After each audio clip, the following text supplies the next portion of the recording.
లేక మీరు చదివిన పుస్తకాలైనో? పుస్తకాలు కాదు, తల్లిదండ్రులు. హ్మ్. మా ఫాదరు హ్మ్. ఇద్దరు, మా ఫాదరు మదరు. ఫాదరు చాలా సెన్స్ ఆఫ్ హ్యూమర్. హ్మ్. ఆయన ఇచ్చిన పెద్ద ఆస్తి అది. అవును. మీరు ఆయన 84th ఇయర్‌లో he was taken to an operation theatre. Hmm. కొంచెం డాక్టర్స్ అంతా వచ్చారు. ఆపరేషన్ థియేటర్‌కి వెళ్ళిపోతే అందరూ డాక్టర్స్ వచ్చారు. హౌ ఆర్ యూ అని అడిగారు. I am my age is against you. Hmm. But my sense of humour is with you. Go. అక్కడ కూడా జోక్ వచ్చేసాయండి అది. అది నేను కూడా చాలామంది కోవిడ్ వచ్చింది నాకు. ఓహ్! కోవిడ్ వచ్చింది సార్ మీకు? నాకు హోమ్ క్వారంటైన్. హ్మ్. సో, పాజిటివ్ అని చేశారు. పాజిటివ్ తర్వాత వెంటనే ఇక్కడ తెలుసు కదా! సోషల్ మీడియాలో కోవిడ్ వచ్చిందనే ఇక్కడ కోవిడ్ వచ్చిందంటారు, హాస్పిటల్ అంటారు, సీరియస్ అంటారు. అదే. నెక్స్ట్ ఈ రకంగా ఒక గంటలో వెళ్ళిపోతుంది. సృష్టిస్తారన్నమాట. హ్మ్. కథా చర్చల్లో స్క్రిప్ట్‌లో వాళ్ళు పెట్టుకుంటే బ్రహ్మాండంగా చెప్తారు. అంతే. అంతే. సో, నేనైతే వెంటనే వీడియో ఇచ్చాను. హ్మ్. వీడియో ఇచ్చి ఫేస్‌బుక్‌లో అవతల వేశాను. ఏమిటంటే, ఇప్పుడే నేను పాజిటివ్ అని చెప్పి డాక్టర్ నాకు చెప్పారు కోవిడ్. నేను అడిగాను డాక్టర్, నేను చిన్నప్పటి నుంచి పాజిటివ్. ఇప్పుడు కొత్తగా పాజిటివ్ అంటున్నారేంటి? I am always positive. అంతే. Why are you talking positive అని ఇచ్చాను. దే ఆల్ ఇదేంటి ఇట్ట మాట్లాడుతుంటే కదా! జాగ్రత్తగా I gave that. So, it was sir మీ సినిమాలు ఎన్ని సినిమాలున్నా కూడా కొన్ని మైల్‌స్టోన్ ఫిల్మ్స్ అన్ని అవి గుర్తుండిపోయిన సినిమాలు ఎప్పటికి నిలిచిపోతాయి. బికాజ్ ఫస్ట్ టైమ్ అలాంటి సాహసం ప్రయోగం చేశారు. 'అపూర్వ సోదరులు' కావచ్చు, అవునవునవును. లేకపోతే మన 'పుష్పక్' ఆఫ్ కోర్స్ 'పుష్పక విమానం' అది చెప్పక్కర్లేదు, ఇంకా మాటే చెప్పక్కర్లేదు దాని గురించి. అవును. అలాగే 'మైకేల్ మదన్ కామరాజు' ఇంకా అసలు ఒకటి కాదు అన్నీ కూడా 'ఆదిత్య 369' అయితే మై ఆల్ టైమ్ ఫేవరెట్. అవును. ఆ 'కృష్ణదేవరాయలు' ఆ అవును. పాటలు అది ఇది. ఇవన్నీ ఈ బీజ రూపంలో స్ఫురణ ఎక్కడి నుంచి వస్తుంది మీకు? అంటే అది కథ అప్పుడప్పుడు తీసుకొని మీరు అల్లేస్తారా స్క్రీన్ ప్లే? అంతే అంతే అది ముందరే వస్తుంది. ఐడియా మెయిన్ ఐడియా గనక ఈ రకంగా చేయాలనుకుంటే, దానికి అట్లా అట్లా అల్లుకుంటూ, అల్లుకుంటూ, అల్లుకుంటూ పోవడం. అది వస్తుంది. హ్మ్. అది ఒక either you call it a gift or a god given or నేను ఇందాకే చెప్పానే ఆల్ ఆర్డైన్డ్ అని. హ్మ్. అదే. అదే. ఈ అవును. ఆల్ టైంలో ఆర్డైన్డ్. అది వస్తుంది గనక అది వస్తుంది. ఆ! లేకపోతే రాదు. హ్మ్. సో, వస్తుంది. అదేదో అదృష్టం. అది హ్మ్. నేను కూర్చుంటే వస్తుంది. హ్మ్. డిస్కషన్‌లో బాగొస్తుంది. హ్మ్. మీకెవరు రాసి అంటే ఎవరన్నా డైలాగులు రాసి పెట్టేవారా మీకు అదే. అందరూ? అదే. నేను ముందర ఎర్లీ‌గా రాసాను. ఇప్పుడు నాకేమిటంటే మోర్ విజువల్‌ది. అవును. The written thing is very less. ఆ! నా పిక్చర్స్ అంతా కూడా I do not believe in dialogue అదంతా కూడా ఏమంటే ఒరిజినల్ సినిమాలు పురాణాల నుంచి వచ్చింది. ఫోటోగ్రాఫ్డ్ స్టేజ్ ప్లేస్ అవన్నీను. అవును. డైలాగ్ లేకుండా నడవదు. తెలవదు. నేను నీతి నిజ తెలుగు పిక్చర్ అందులో ఎక్కువ విజువల్స్ ఎక్కువ. మీ ఫస్ట్ పిక్చర్ కదా మా సార్ ఫస్ట్ తెలుగులో. పిక్చరు అవును. పెద్ద ఫ్లాపు. ఆ! ఎంత బాగా చెప్తున్నారు సార్. Super duper. అది ఎటువంటి పిక్చర్ అంటే 'నీతి జయసూసి' బాపు గారు అంత ఎవరి డైరెక్టర్, ఎవరి సంగీతం శ్రీనివాసన్ అని వెతికాడాయన.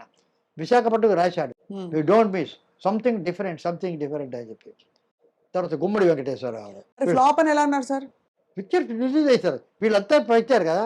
అప్పుడే సందేహం వచ్చింది. ఈ బాపు గారు ఎప్పుడు ఇంత బాగుందన్నారు. నాకేదో సందేహం వచ్చింది. పిక్చర్ అయింది. అదే బాపు గారికి అదే అయితే. బాపు గారు 'సీతా కళ్యాణ్' తీశారు. ముత్యాల ముగ్గు. అది ప్రతి పిక్చర్ నన్ను పిలిచి పక్కన కూర్చోబెట్టుకొని ఆయన చూస్తారు చాలా క్లోజ్. ఆయన దానికి పిలిచాడు. 'సీత కళ్యాణం.' నేను చెప్పాను ఇది జనవరి 1 రిలీజ్ చేస్తే డిసెంబర్ 31 వరకు రన్ అవుతుంది. ముత్యాల ముగ్గప్పుడు మేము ప్రే చేసాం ఇది ఉండాలని. ఇటు కథ కాదు. ఇది ఎవరి ప్రేయర్ అక్కర్లే ఉందని చెప్పన్నారు. గుమ్మడి వెంకటేశ్వరరావు గారు ఆ పిక్చర్‌ని ఏదో కృష్ణా డిస్ట్రిక్ట్ ఏదో కొన్నారు. హ్మ్. హ్మ్. నేను పిక్చర్ చూసి ఈ మాట అన్నాను. ఎవరో ఆయన చెప్పారు గుమ్మడి వెంకటేశ్వరరావు. సంగీతం శ్రీనివాసరావు చెప్పారట ఈ రకంగా 1 ఇయర్ ఆడుతుందట. సంగీతం నిజంగా చెప్పారా? నిజంగా చెప్పారా అని సార్లు అడిగి ఎవరినో పిలిచి అమ్మేశారు. ఓహ్! మీరు చెప్పారు కాబట్టి. అంటే మేము అదే మీరంతా మీ ఆలోచన. రాజులు ఆహా! ఈళ్ళు చెప్పారా బాగుందని. అయితే అంతే. సుమారుగా ఉందంటే దాని హిట్టే వేరు. అవును. అవును. అది సూపర్ హిట్. అదేం పిక్చర్ అన్నామనుకోండి. అబ్బబ్బబ్బా! అదేం పిక్చర్ అన్నారు. అది. అటువంటి సినిమా ఆ రకంగా జరిగింది. సార్ రాంగానే మెట్ల మీద గోడ మీద హ్మ్. ఆహ్, అపూర్వ సంగీతం అవును. కమల్ హాసన్ గారు మీకు అవును. ఇచ్చినది. ఏమిటి సార్ మీ ఇద్దరి బాండింగ్? అది మమ్మల్ని గురించి మేమే నవ్వుకుంటాం. వి లాఫ్ ఎట్ అవర్ సెల్వ్స్. ఒక మంచి బాండింగ్ ఉండింది. ఏదో అప్పుడెప్పుడో పిలిచాము టికెట్ పడేటప్పుడు ఆయన. తర్వాత మంచి పిక్చర్ చేయడం. అక్కడి నుంచి వరుసగా ఒకటితో స్టార్ట్ చేసి వరుసగా వచ్చాం. ఈ మధ్య ఆయనకేమిటంటే, నేను ఎక్కువగా నేను ఇవ్వడం లేదనేది ఒక కంప్లెయింట్. అందరూ చేసేస్తే వస్తుంటారు కదా! I'm the one person who doesn't appear. ఇప్పుడు మీరు చెప్తున్నారు కనుక వెయిట్ అపియర్. అవును. అవును. లేకపోతే వెరీ రేర్లీ ఎక్కడ కనిపించరని. కనిపించరు. అది కూడదని కాదు. అదేమిటో దానికి డ్రైవ్ లేదు. సో అతనేం చేశాడంటే, నన్ను రమ్మండి చేద్దామంటే, నేను ఆ సుముఖత ఏదో బర్త్డే పిలుస్తారు. అంత 8 గంటల 9 గంటలకి నేను వస్తాను, వెళ్ళిపోతాను. ఇటువంటివి కొన్ని అన్నిటికీ వెళ్ళరు మీరు, వెళ్ళదు అది గారు. సో ఆయన ఒక సెలబ్రేట్ చేశాడు 4 నా సినిమాలు. అమావాస్య చంద్రుడు ఒకటి, రాజపార్వతి, పుష్పక విమానం, తర్వాత అపూర్వ సోదరు, విచిత్ర సోదరులు, బొంబాయి ఎక్స్ప్రెస్. ఈ 4 సినిమాల ఫెస్టివల్స్ ఆ ఎన్ఎండిసి థియేటర్లో వేసి 3 గంటల నుంచి 6 గంటలకు. 6 గంటలకి ఏంటంటే, ఇప్పుడు మణిరత్న అంటే, ఇళయరాజా అంటే, పిసి శ్రీరాము, ఏఆర్ రెహమాన్, వీళ్ళందరూ ఒక్కొక్క రోజు పిలిచి, మన నాగశ్విన్, అమల అందరూ వచ్చారు. వచ్చి ఒక్కొక్కరు వాళ్ళు నన్ను ఇంటర్వ్యూ చేయడం, అంటే క్వశ్చన్స్ అడగడం, నేను వాళ్ళకి చెప్పడం. నేను సెంటర్స్ నాకు ఒక వేరే డైరెక్టర్స్ పేరు వేసి వాళ్ళు చెప్పడం, కమల్ హాసన్ రావడం. ఇది ఒక ఫెస్టివల్ చేసాడు ఆయన. దానికి అపూర్వ సంగీతం అని పేరు పెట్టాడు. ఓహో! ఆ సీరీస్ తాలూకు పోస్టర్ అది. అదే బ్యాక్ డ్రాప్. అదే. ఎలా ఉండింది సార్ మీరు అంటే ఒక ఫిల్మ్ మేకర్‌గా, డైరెక్టర్‌గా మీ దృష్టిలో మీరు వర్క్ చేసిన వాళ్ళలో బెస్ట్ యాక్టర్ ఎవరు సార్? అంటే అడగంగానే పట్టేసి ఇప్పుడు అడగానే పట్టేసాలన్న నియమం లేదు. గంట అయిన తర్వాత పట్టినా ఓకే. కానీ పట్టాలి. ఇప్పుడు పట్టాలి. అంతే కదా! ఇప్పుడు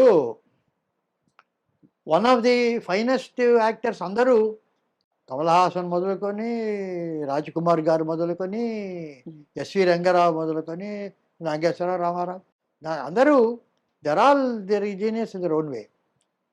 ఎస్వి రంగారావు గారు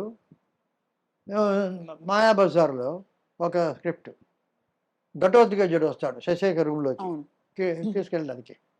అలా వెళ్ళి long shot of Ghatotkacha entering from left of the camera and stands before Sasireka's cot and sees. Cut. Low angle, close shot of Ghatotkacha seeing happily. ఇది షాట్, అది తీయాలి. సో నేను వెనక కూర్చున్నాను. అక్కడ ఘటోద్గజుడు వెంకటేశ్వర గారు, కేవీ రెడ్డి గారు కూర్చున్నారు. సార్ ఆయన సార్ అని పిలుస్తారు. ఇప్పుడు క్లోజప్ హ్యాపీ అన్నారు. అది కాదు, హ్యాపీ కాదు. ఆయన వేసి, ఆహా నా సోదరునికి తగిన కన్య అని డైలాగ్ ఉంది. నా సోదరునికి తగిన కన్య. ఆ సోదరునికి తగిన కన్య అనే డైలాగ్ చెప్పమన్నారు. నేను నా సోదరునికి తగిన కన్య అని విస్పర్ చెప్పాలా? రాక్షసుణ్ణి ఆహా నా సోదరునికి తగిన కన్య అన్నాడా? ఒక 3-4 విధాలుగా చెప్పి ఏ విధంగా నేను చెప్పాలి?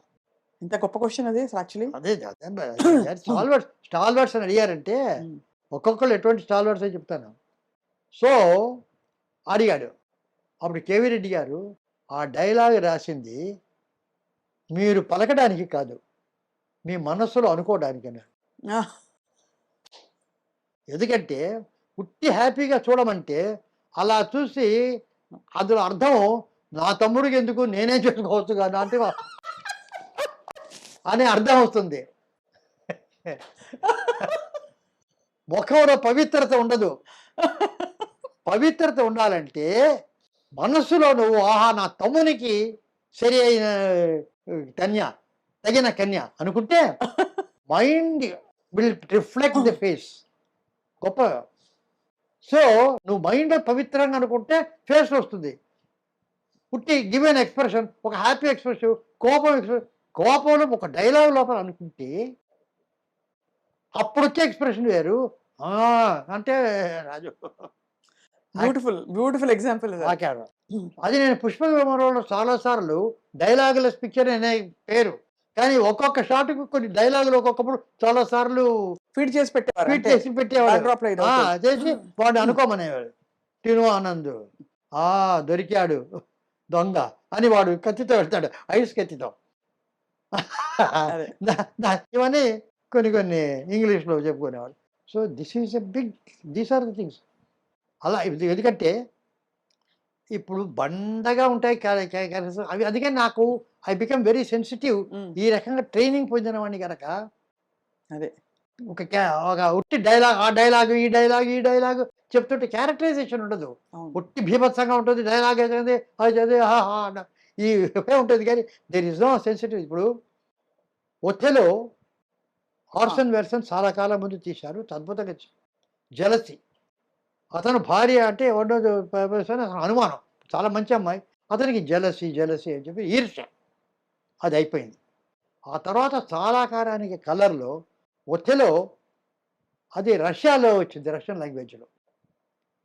అది చూశారు. అందులో ఏమిటంటే అదే 'ఒథెలో' అదే కథ అదే.